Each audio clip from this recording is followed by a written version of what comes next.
বাংলাদেশি বংশোদ্ভূত new York পুলিশের নিহত কর্মকর্তা দিদারুলকে শেষ বিদায় জানালেন ব্রঙ্কসে জড়ো হওয়া হাজারো মানুষ। গতকাল বৃহস্পতিবার তাকে পূর্ণ মর্যাদায় সমাহিত করা হয়। ব্রঙ্কসের পার্কচেস্টার জামে মসজিদের বাইরে তাকে শেষ বিদায় জানান শোকাহত নিউ ইয়র্কবাসী। এদিন হাজারো মানুষের সাথে নিউ ইয়র্কের আকাশও কেঁদেছিল।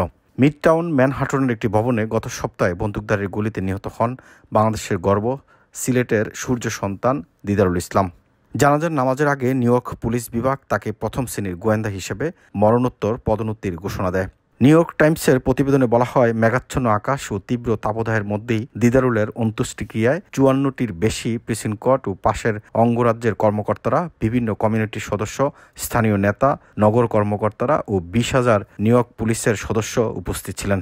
মসজিদের ভেতরে দিদারুলের কফিনটি নিউ ইয়র্ক পুলিশ ডিপার্টমেন্টের সবুজ, সাদা ও নীল পতাকা দিয়ে মোড়ানো ছিল। সেখানে পুষ্পস্তবক অর্পণ করা হয় এবং একটি বিশাল মার্কিন পতাকা দিয়ে মুড়িয়ে রাখা হয় তার মরদেহ। নিউ ইয়র্ক টাইমস আরও জানায়, ওই কক্ষে বাংলা ও ইংরেজিতে প্রার্থনা হচ্ছিল। ইউনিফর্মধারী ও সাদা পোশাকের কর্মকর্তারা শোকাহত পরিবারের সদস্যের সঙ্গেই কাঁদছিলেন। 6 জন অফিসার মসজিদ থেকে কফিনটি বের করে একটি অপেক্ষারত সাদা গাড়িতে তোলেন।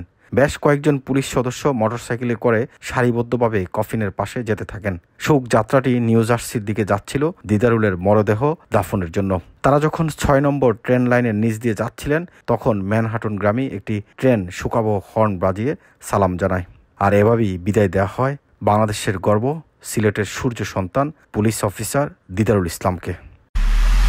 এমআইবি সংবাদ ও সংবাদ সংশ্লিষ্ট অনুষ্ঠান দেখতে ভিজিট করুন www.mibtelevision.tv ও facebook.com/mibtelevision.tv এবং সাবস্ক্রাইব করুন youtube.com/mibtelevision এ। এমআইবি টেলিভিশন, সত্য খবর, সঠিক খবর।